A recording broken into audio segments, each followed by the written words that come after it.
Welcome to Crafty Sourcer. If you're looking for a raw, unfiltered podcast on all things sourcing in APAC, you've come to the right place. Grab a coffee or wine and join your host and other guests as we dive deep into the complex and ever-evolving world of sourcing, keeping you informed on insights, tools, and even at times, a healthy sourcing debate or two. Now, here's your host, Denise Pereira from Kaleidosource. Settle in and let's get crafty.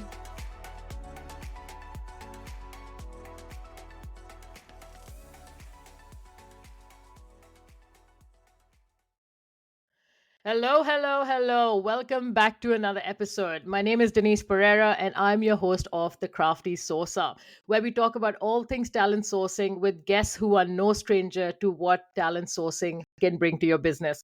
Today, we have another fantastic human who is well known in the Melbourne talent community for his dry sense of humor. But under that 6-foot exterior is a quirky, gentle giant, as I like to call him.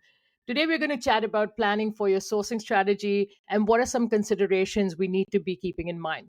So let's get into it and let's get crafty. Simon McSorley, thanks for coming on today. Glad to be here, my friend. Always happy to help and always happy to see you because we don't see each other well enough. I think the last time we saw each other IRL was probably at a meetup, but also in a lobby of a building in town like a couple of years ago, very briefly. So it's good to see you. I think we see each other more often on LinkedIn, on each other's comments, liking and sharing GIFs and memes more than we do in person. So I guess that's the new lay of the land, isn't it? Yeah. I don't know whether that's a good thing or a bad thing, but hey, it is what it is. Simon, before we get into it, quick intro for our listeners and what do you do outside of being a business owner? Very quick intro. Hi, I'm Simon. This is my 18th year hard labor. I think the official term is hard labor in recruiting, always in tech. Did some time in agency world, was fortunate enough to get a role internally at Zendesk, hiring teams here in San Fran. Finished up that role and kicked off my current business Crew, which is like outsourced or insourced talent teams for ambitious tech companies. Outside of being a business owner and recruiter, I'm probably actually very sad. Don't do a great deal, which when I say it out loud sounds awful. But we moved to the country a couple of years ago. So starting this weekend, starting down the track of making us totally self-sufficient in terms of growing all our own vegetables. So a huge veggie garden, irrigation, pretty much doing it all myself, teaching myself how to do it. I'm just going to grow all our own veggies and see if we can become self-sufficient. But why not? I think we can do it. Like other people can do it, so I'm pretty sure we can. That's amazing. Well, Simon, you also cut your own hair, so you might as well add that to the list. I'm never telling you any of my secrets again. Simon, it's really impressive because, look, I've been following Crew for a few years and it is impressive what you do as a one-person business. You've even had your own team. You launched in 2018. You work with tech companies. What was the basis of starting Crew and how is it different to what is already out there? Thank you, firstly. When I came off that piece of work that year with Zendesk, I sort of had this thing in the back of my head that I thought there might be a model for a recruitment business where you worked on site with tech companies as an internal recruiter for a period of time to support whatever it is that they're doing. They're probably going through a spike in hiring or they're down in staff, people away on leave, whatever. And so could you support them that way? And that was literally as sophisticated as I got. Was fortunate enough to find some clients pretty early. And then that sort of started gaining momentum. Then COVID happened and probably like everybody, I sort of had a bit of a panic on what does this mean? But COVID was actually the kickoff for the growth that we had at the time. So at our peak, sort of 13 staff, and we had teams of recruiters on site with tech companies helping them with their hiring, but not just the hiring part, but the full gamut of what good quality TA does. So helping define roles. Helping to map out the market, helping to understand the costs of hiring from salaries, what should we be paying in the market, working with hiring managers who maybe hadn't had recruiters who've been working with them full time previously and helping them manage through the process. So that sort of gathered momentum. Obviously, the market sort of shifted in the tech space sort of last year. So we had to make some changes, but it was really an effort to just try and offer something different to a traditional agency. And I'll caveat all that by saying we still do some agency work. There's a time and a place for agencies, absolutely. And having solid agency partners should be a part of every talent team strategy. But that's a long answer to a short question. And that absolutely makes sense. And what is one of the biggest challenge that you've seen in running an embedded business? Balancing supply and demand. True. And at our peak, I was leading sales, leading delivery, HR, training for our team as well. So it's a lot. And like some of the early sales calls we do, I was chatting to someone about this the other day. I think back to some of the early sales calls I do, and people would ask me to describe the business, and a year later, you're still tripping over your words and trying to find the right way to describe it. But over time, I think it gets easier and it makes more sense. And I think the way that we describe it is probably just direct feedback we've had from customers. You're this. And they go, that's right. That is what we are. It's an evolution. But, supply and demand is challenging to manage. Yeah, I totally agree with you. I mean, I'm a fairly new founder myself in the embedded sort of space, and it's definitely demand versus supply. And as we're seeing, there's actually a massive dip sort of happening at the moment. And to your point about there's a time and place for working with agencies, being in agencies, I feel like this year is all about sort of collaborating and partnering with other businesses that probably have a bigger piece in the market, a bigger stake in the market, if that makes sense. I know you're a bit of a sourcing nerd. I've seen some of the stuff that you've put out there. Let's sort of talk about an ideal sourcing process or strategy, the planning behind it. I know you love being very, very structured in how you do things. What are some sort of initial steps or considerations we need to be thinking of when we are planning our sourcing process, when we are working with a client or our hiring managers for that matter? Yeah. I mean, look, I think anyone who knows me reasonably well will probably be sick of hearing me say that good hiring starts with good planning. Absolutely. If you don't know what you're trying to hire, I'm talking in terms of skill sets, experience levels. If you don't know what you're trying to hire, how will you know it when you see it, and how can you qualify it? Maybe that's just the way my brain defaults, but understanding truly the challenge that you're trying to solve, and that's all hiring is. It's people-based problem solving. Yeah, absolutely. So understanding the problem that you're trying to solve, getting alignment with your hiring managers, because when the hiring manager or a client says, we want a really good UX designer, their version of what really good is could be totally different to mine. So getting alignment on what really good looks like by having a good quality position description where it makes sense, where the people who are involved in hiring have had some input into the PD. I think makes sense to me. It seems like a logical way to start. I'm a big one for efficiency and not wasting time on things. Like if you're constantly having to go back and revisit things, it probably wasn't planned and communicated properly at the beginning. So you can burn a lot of time. And when you're managing multiple requisitions, multiple hires, multiple stakeholders, the one thing you probably don't have is time. So taking the time at the beginning to make sure that you're not burning time through the process, to me, seems to make sense. Qualifying what you're looking for, getting alignment on the PD, being able to ask like next level down questions, like why is this important? What's the impact if we don't get this? To me, just asking that question, probably for the last dozen or so years, has just been a game changer. What's the impact if we don't get that? Sometimes the answer is the impact is we don't get to do X, Y, Z, which means we can't release this feature, which impacts revenue or customer growth. Sometimes the response is, well, actually, there's no huge impact. It's just what we'd like. Okay, cool. So suddenly this changes the dynamic of what you're looking for. Understanding what you're looking for, getting agreement and alignment on that. I think good communication is important for all recruiters. So you're wrapping up a call with your hiring manager and you talk about next steps. From here, I'll be doing this, and this. This will happen, then that'll happen. You and I'll check in once a week on a call where I'll give you updates. You'll get an end of week report from me, just giving you some insight into where we're at. So you're not sat there wondering, I wonder what's going on. So we're all aligned. If this is the time frame that we think it's going to take, but if there's bumps along the road, us checking regularly allows us to connect on that and refocus our efforts if we need to. I think being well planned, being really clear around expectations, because there's expectations of each other. I love it if I can pre-book interview slots, even if it's 6 weeks ahead, because that then gives me a time frame to work to. And I think one mistake we make as recruiters is we think that hiring managers understand all the things that we're doing, and quite often they don't. And when hiring managers or heads of TA or HRD say, how long is this going to take to hire? My question is, when you say take to hire, do you mean the person actually starting, or until you get an offer out?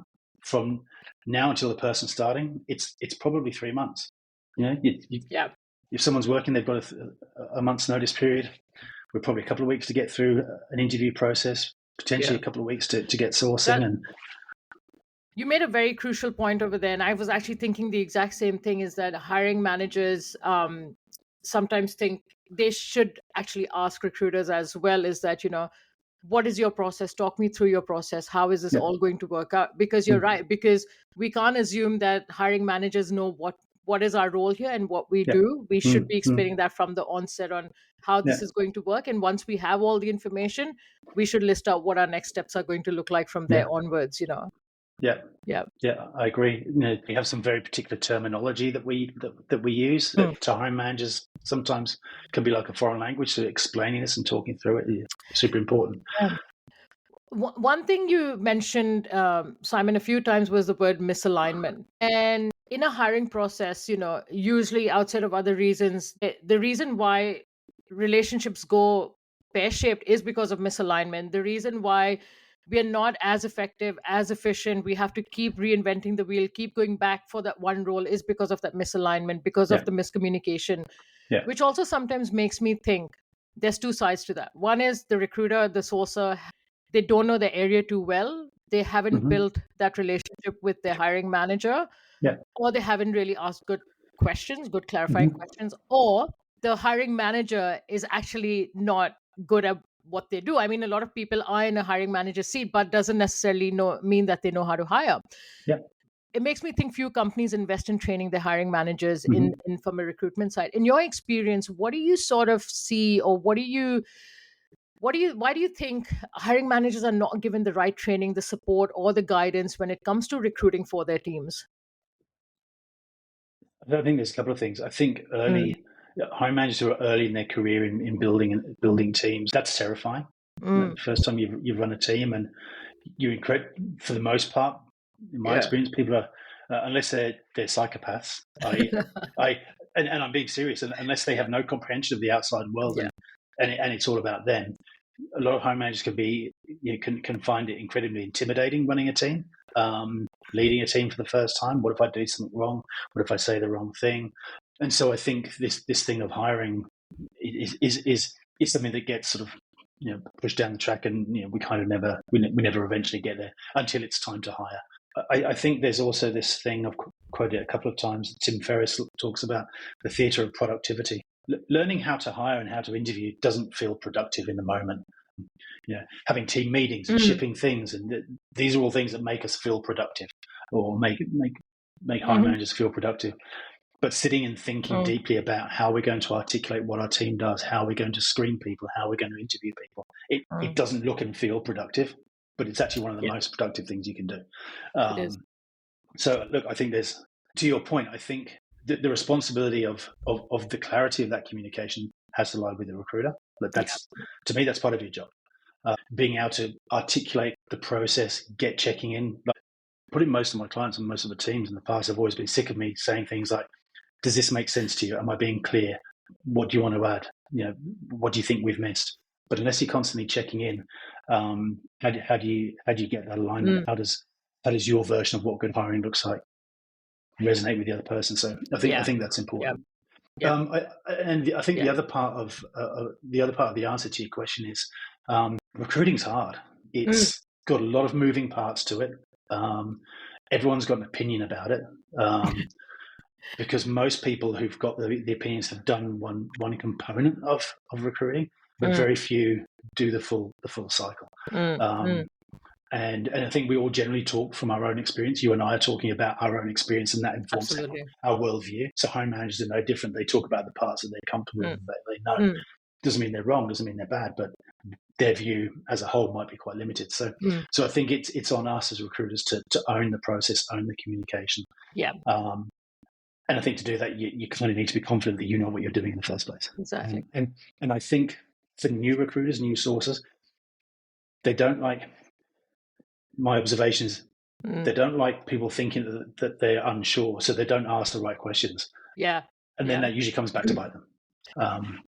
That's actually super helpful, Simon. And I think what also could be helpful for us as well as the hiring managers to kind of share what we do, right? And this is why we have sourcing jams, referral parties, whatever you call them. That's why we encourage recruiters, sources to sit with the engineering teams, to sit with the product teams, go to their stand-ups, understand what they're doing. Because the more information you can give the candidate without what's just on a job description and what you've actually just taken from the hiring manager. Think of that storytelling you're doing from the get-go right through till the candidate goes to the hiring manager, and the more information they're getting already makes them feel like they're part and parcel of the team, right? Because you're giving them all this insider information, which is not confidential, but you can actually talk about it. So I think both sides actually see it as, again, that recruitment hiring is a team sport. The hiring managers are going to the hiring jam, sitting together, seeing how the recruiters are doing the searches, recruiters, sources sitting with the teams. I think it's a very, very good way to align yourselves to both sides of the party. The better we can understand each other, the better we'll operate. Yeah, absolutely. To your point, I was at a team retro yesterday that went for an hour, and it got really granular on some things. Talking about some specific API call challenges that we had, and some very specific feature challenges that we need to get better at. But I remember sitting there thinking, candidate call that I've got later this afternoon, some of this is going to be really helpful when I know I'm going to get asked what sort of things am I going to be working on in an early stage business. And having been at this retro for an hour and it getting tense in a good way, like not tense isn't the right word, but very focused. That's perfect fuel for that conversation. So back to your bigger question, getting alignment, getting clarity on what you're looking for, being able to communicate what happens next to your hiring manager. Talk timeframes. I like this idea of show, don't tell. So if you can show your hiring manager, this is what I'll be doing, show them how you write job ads or show them how you run searching. So exactly what you're talking about. Show, don't tell is just one of those things that's always in my mind. So if you're so organized that you run a project board of some kind, whether it's in Notion or Asana, love Notion. Hiring managers, I show them a plan for their role in Notion or Asana, whatever you're using, and you talk them through it. It shows them that you know what you're doing, and it gives you confidence, and it allows you to have trade-offs on timeframes and requirements and that sort of thing. So I think if you're well organized, I think recruiters and sources specifically need to be really well organized. Then I think if you're able to exude some confidence and some organization, your hiring manager will go, there is a process to this. There is a specific way that we do things, and such recruiter knows what they're doing. I feel confident that we're in good hands. Simon, you spoke about being organized, and I know, like I said earlier, you're very organized, and I know you brought a little something to share with us. If you're happy to, do you want to share a little snippet of how you get yourself organized right before the call or right after the call, and sort of talk through what your plan of action is going to look like? Yeah. I think we've got a bit of an internet issue there. I think I'm probably lagging for you and you're lagging for me. But yes, I can absolutely do that. Awesome. It just lagged a little bit at this end. I think I got what you're saying. Going into those calls, depending on, it's all got nuance to it, right? If I've already been given a PD for a role and, hey, you need to speak to Jim, whoever, this is the PD, can you help me get hired in this role? I'll go into that conversation with a PD and just I guess just a process that I have in my head that I already know, talking about all the things we've just spoken about. So really trying to understand, if I don't already, really trying to understand the role. I mean, luckily for most of the work I've done recently, I've been in the teams that I've hired for. Gone to stand-ups, been to the retros, all the things that we've just discussed. So you sort of come armed with some of that context. And I hope I'm not lagging too much. You sort of come armed with some of the context that then allows you to have that conversation. But then, again, coming out of it from a planning perspective, if you start getting into the sourcing side of things, I think in two ways around sourcing. And I think it's important to understand this. I don't hear it spoken about that much, but sourcing to me falls into two categories, inbound and our outbound sourcing. So what are they? Inbound is where we're driving candidate traffic in to us, so into our ATS, our job ad, whatever we're running. So we're driving candidates into us.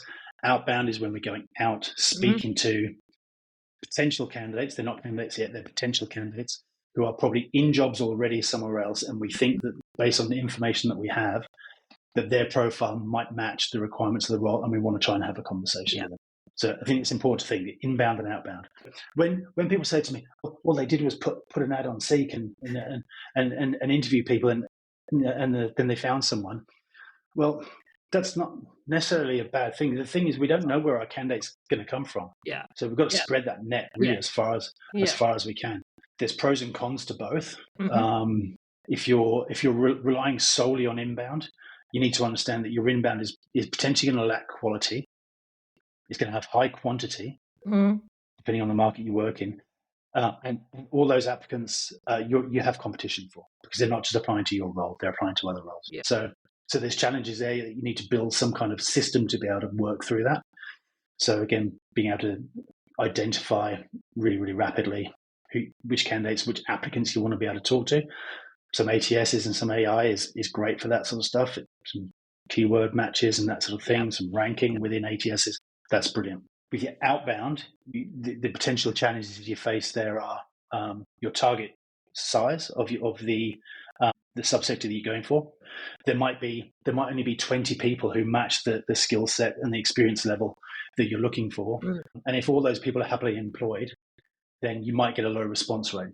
So then how do you make your message more enticing to them? I know you did a session with Mitch Sullivan around great ad writing. I think good copy for when you're approaching people, good messaging is super important as well. Mm-hmm. So again, this comes back to being able to deliver them context, because you go to retros and you've got the context of the role that can feed your outbound. So I think the skill for a sourcer is being able to one, understand these two areas, inbound and outbound, and rapidly activate a campaign. We talk about each role as a campaign, and rapidly activate a campaign that should deliver you the results. Yeah. So if we split that out then for your inbound, understanding where are the online channels that you're inbound, so you're advertising, and I'm not talking about just advertising on job boards, but you're advertising a role. Where are those channels? Which are the best ones that are best suited, where your target audience is hanging out, where you can drive relevant candidates to you? Understanding that is pretty important. And I can share a screen. Let me see if I can do that right now. For people who are listening, I'll put I'll send Denise some details in this, and she can have a look. So this is one of our own sheets. So I'm also a big believer in efficiency and not having to start again every single time you kick off a role. So if you're hiring, if you're going to consistently hire roles of a specific type, replicable processes and ways you can accurately launch a campaign because you've already got all the information seems to me to make sense. So big one for spreadsheets. People will roll their eyes, go, God, no, the world doesn't need another spreadsheet, but I will always say yes to another spreadsheet. So this is a sheet, basically. You can see the tabs along the bottom. These are sort of role or sector specific, if you like. The tabs across the top are the online channels, so Slack channels, Meetup groups, LinkedIn groups, Facebook groups, and then Discord servers that are relevant to software engineering. Mm-hmm. So if I'm hiring for a Java developer, I've got lists here of Slack channels where I think Java developers will hang out, and I can post my advertising into those channels. So very simplistically, what I do is I'll make a copy of this sheet. I'll call it Java developer. I'll delete anything that isn't relevant, and just condense this into a single tab. And these are the channels that over the course of the next few weeks, I'll start dropping content into. Amazing. Do you share this with your hiring manager as part of the planning and strategy as well, to say this is our target, this is where we're going to go, this is where we're going to be reaching out, these are our platforms? Yeah. Quite often I'll share this. They might be in on some. They might say, "Hey, I'm in Dev ANZ." When I see it in there, I'll give it a like, and I'll say to people, "Hey, if they want to talk to me directly, they can do." Perfect. I'm like, you beauty. And I try and sound more Australian. You beauty. So I think having this sort of thing is really handy. You'll see here by next to some of the titles, there's some numbers. That's the size of that community. So 18,000 here, 2,700 here. So basically, what you're able to do is understand. Hey, I can get this role in front of potentially a couple of 100,000 people within the space of a day. That might start driving the right kind of traffic my way. So when you combine this sort of thinking and the ability to know exactly where your advertising is going, you combine that with being able to run, when you think about now outbound, you can run some very targeted searches and very targeted messaging on LinkedIn Recruiter, for example. You've now got a couple of ways of attracting candidates. Some people who might be active in the market now, this outbound might also target the people who aren't necessarily looking, but your job ad might just ring something interesting with them and they'll hit you up for a discussion. But thinking like this, I think, gives you the ability to rapidly activate a campaign. You can tweak this as you go. I've got to jump in here later on this afternoon because some of these LinkedIn groups we just don't get any response from. Like, there's no point just keep. I go into some of those LinkedIn groups, and the last post in there was one from me 3 months ago. So some of the channels you learn over time, they're just not that active. So you might as well just can them. Like, it's where you get your most bang for your buck. So does that all make sense? I love this. I love this, Simon, because what this shows is you go in at whether right before the intake, knowing what you're going to be hiring for, some knowledge of what you're hiring for, but what you're also showing is you're building credibility and trust from the get-go of your area, your patch. Mm-hmm. And you're right, because you don't have to keep reinventing the wheel and create new Boolean strings. You can use the same Boolean strings. You just have to change the words and the titles or whatever that looks like. I love how structured this is. And here's another search string page for everyone who's going to be watching this. Yeah. So I've just, for people listening, I've just changed screens I'm sharing, but pretty much every time I run I build a search string for something, I just save it. As soon as I cut and paste it into Google, I just cut and paste it into Doc as well. And I probably need to organize this a bit better. I mean, this pretty much goes on for weeks, but again, I can just do a Control F, and if there's a specific comment I'm looking for, I can just search for that in here. But I could probably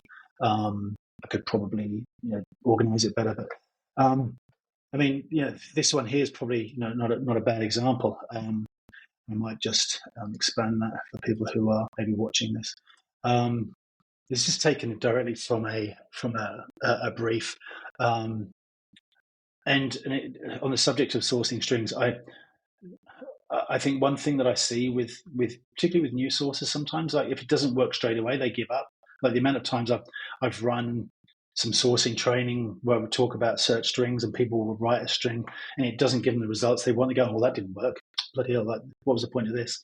Like, you sometimes this is iteration. You've got to tweak and think deeply about what it is that you're actually searching for, because you're not always going to get it right first time. And sometimes just the slightest change on how you're searching and the words that you're putting in some parentheses, for example, can vastly change the result that you get. So absolutely, playing around. It's also, the thing is that, and I think this is why a lot of people don't get into sourcing, is because they put in the too hard basket. You're right, because they give up. You have to go down rabbit holes because you spend a lot of time cross-referencing half of the time. Think about how the candidate describes themselves. Yeah. Right. Yeah. A lot of the times they even incorrectly spell the word developer or engineer. Yeah. So you've got to take that. And also look at platforms like, people use Chrome, but what about DuckDuckGo? What about Bing? You actually get different results if you use the same search string across all three. So people need to not only rely on Chrome, but that's the most extensively used search engine. But think about DuckDuckGo, you actually get better results on there.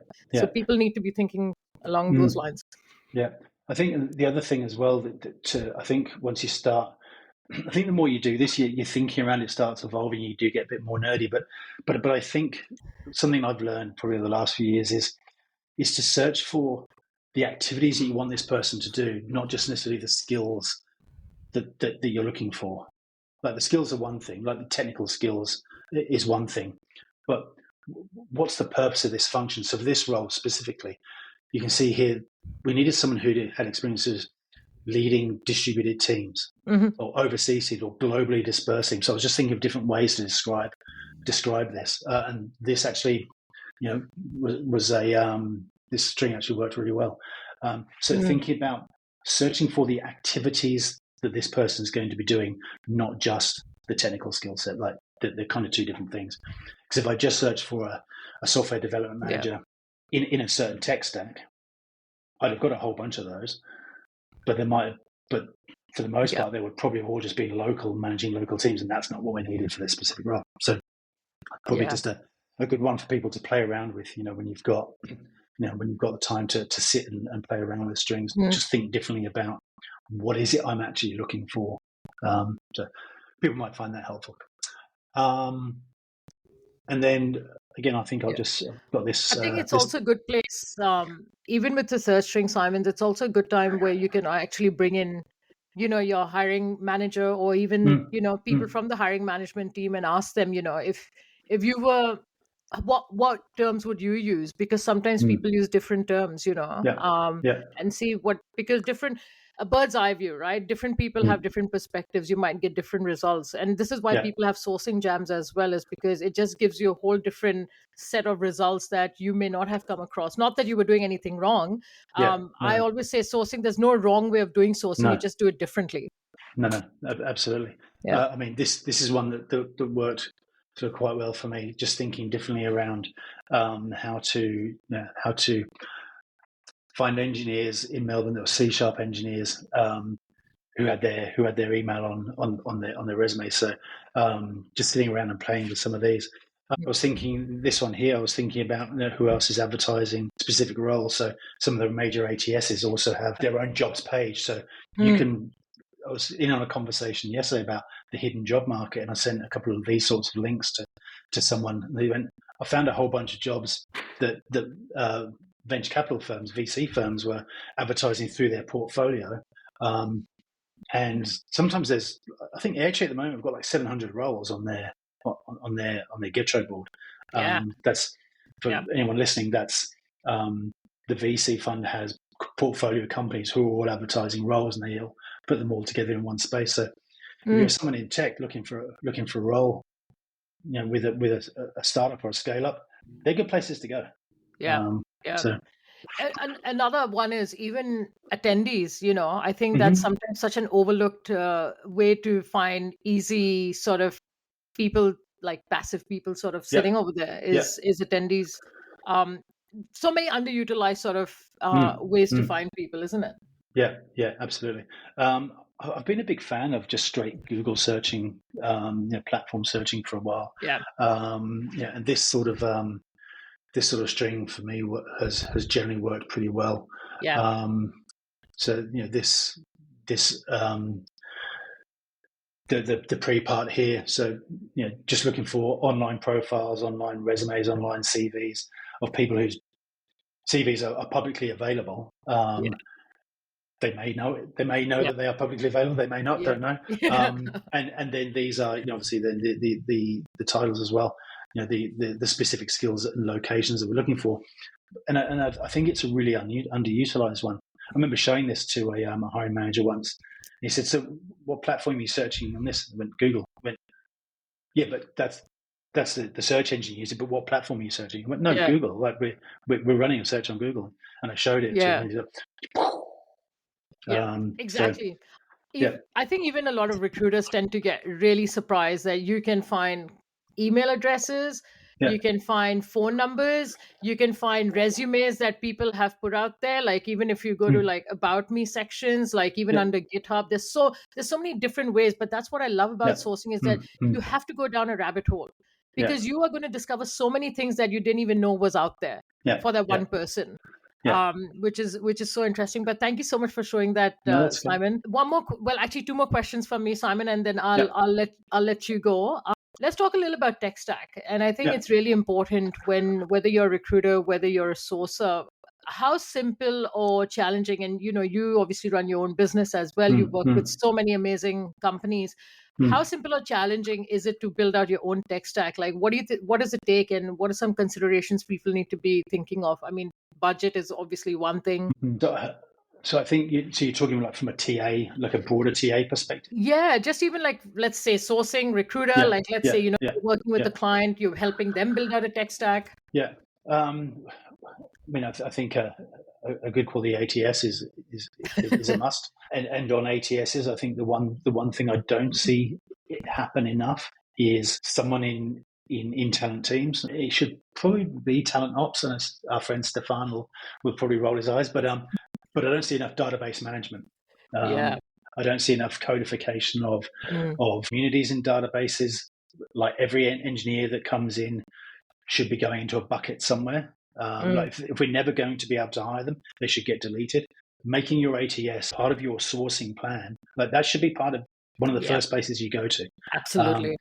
So, think about your ability to manage your own data, the people that you hire, the people who apply, who you interview and you love, but they're not quite right for a role now, but you want them to be right for something. You think they're going to be suitable for something down the track.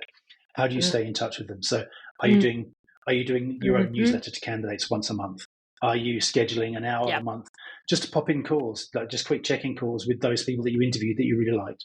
Like these are all really good quality, high quality activities that can save you time. Like if you never had to write a search string again and go off hiring people because you could manage your own applications and manage those relationships that are coming from those applications, that to me would make sense. Exactly. Sourcing is time consuming. If you didn't have to do it, but you could put the time into managing your own relationships, that's logical to me. So, but again, this thing of the theatre of productivity, it doesn't feel in the moment, and to some managers, it doesn't feel like it's productive right now, but it's about delivering results in the future. So I think it's a balance. And that's one reason why with Kaleidosource, I came up with this solution around candidate pipeline management, because in the workshops, I was constantly, one of the roundtable conversations we were having was around pipeline management. And then I ran a survey with about 60 head of TAs and recruitment leads. And one thing that kept coming out of that theme was, we don't have the tools, we don't have the resources, we don't have the time, we don't have the budget. And I was like, but this is not rocket science. You have everything at your disposal. You've already got the ATS. Majority of companies already have ATSs. You've got consent from the person because they've applied directly to you. All you have to do is just carve out time. You don't have to do it every day. You don't have to do it weekly. You just have to carve out time. People are not always interested in a job. Find out what are the other motivators. Do surveys. Run surveys with them. What else would they want to hear about if not just jobs? Get them interested in other ways into exactly. Yeah. Am I lagging still? There was just a little bit there, but I absolutely got what you're saying. I'm a big advocate for like if you can own your own destiny in terms of managing your own data. Like we all bang on about data-driven recruitment, but if you can't manage your own destiny in terms of the data that you hold and that you have coming in daily from applications, you're missing a big component and a big potential, really good channel. So So I think a good ATS to start with. I think some method of discovery tools. So whether you use Apollo, Hunter, Lucia, there's a whole bunch of them. So I think discovery is a key thing. I personally, I'm not a big one for recruitment bots that are having chats with people, and I think that's just because I don't do enough volume. I think those things are really well suited to other sectors. I haven't had much joy or much of a good response with them here. So I think good discovery tools, have this sort of constant debate with people whether having a LinkedIn recruiter license or not is needed. I'd probably flip from month to month. So I'm kind of I'm a bit sort of on the fence whether you do or you don't. But I think that I think if you're someone who's wanting to develop a career in sourcing, there's so much goodwill in the market. People who will share info. You're a shining example of this. But there's so much freely available information out there. There's so many blogs being written. There's so many links from vendors as well with stuff. I'm just looking in my bookmarks now. I have a pure sourcing tab in my bookmarks. It's probably like 60 things in there that if I'm ever feeling short of inspo for something, I'll just jump into there and find it. One thing that I do have that I use pretty much daily, and I will share. I'll pop them into a. I'll share the links with you.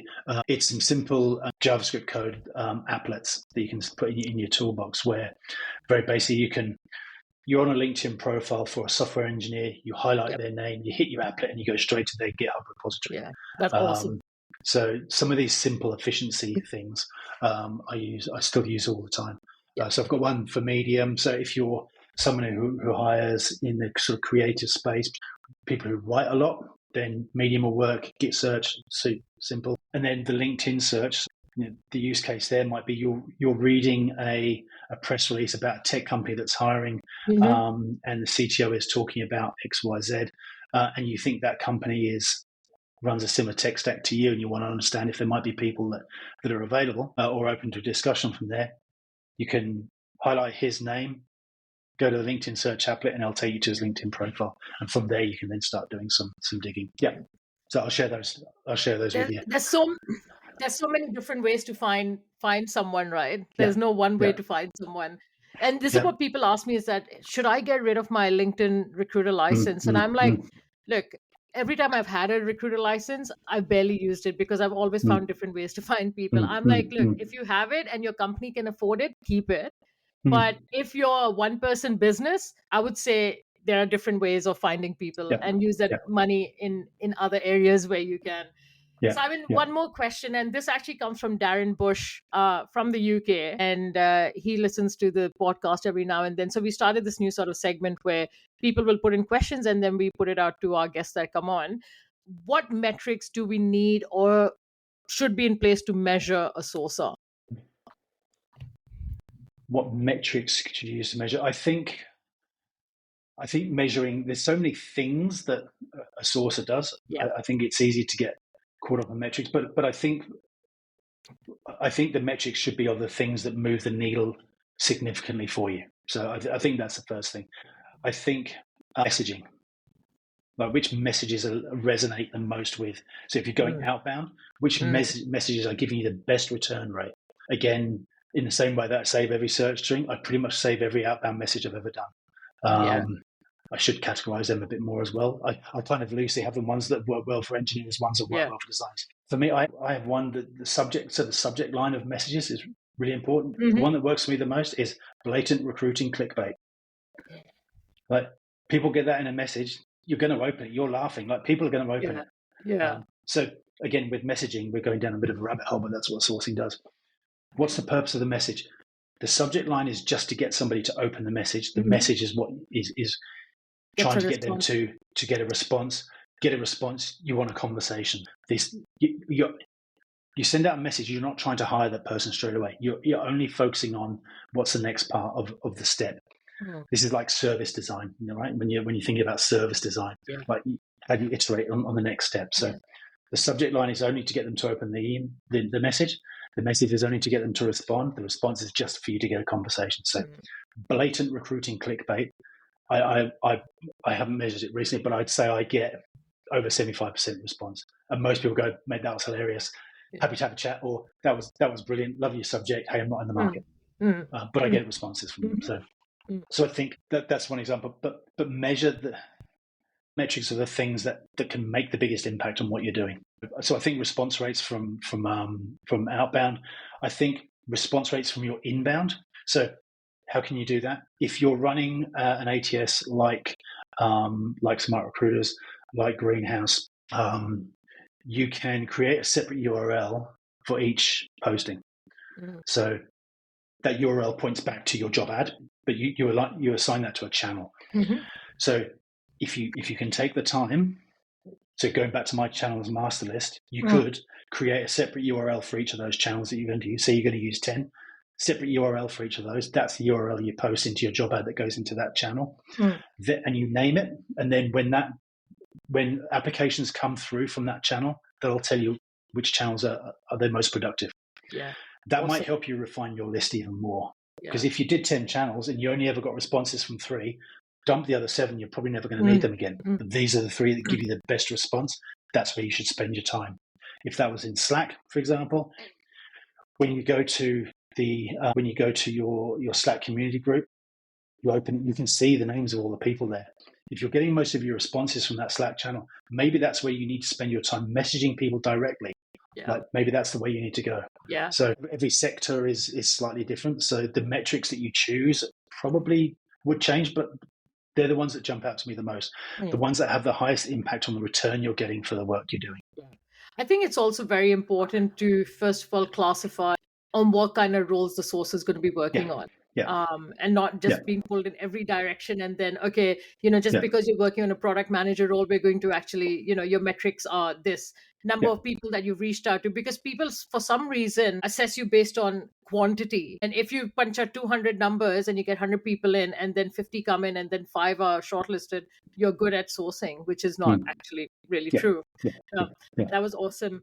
Simon, you're a world of wisdom, as I always say. So No, thank you don't know about so that. much for sharing this. And I'm sure that so many people listening, watching, are going to find this to be super, super valuable. So thank you, my friend, for coming on. Appreciate you. You're more than welcome, my friend. Lovely to be here. Happy to help. Thanks, everyone, and stay crafty. Thank you. Thanks for tuning in to this week's episode, and we'll be back next week with another exciting episode. If you found this valuable, don't forget to subscribe and leave us a review. That helps others find the show, and we greatly appreciate it. Once again, happy sourcing and stay crafty. Until next time.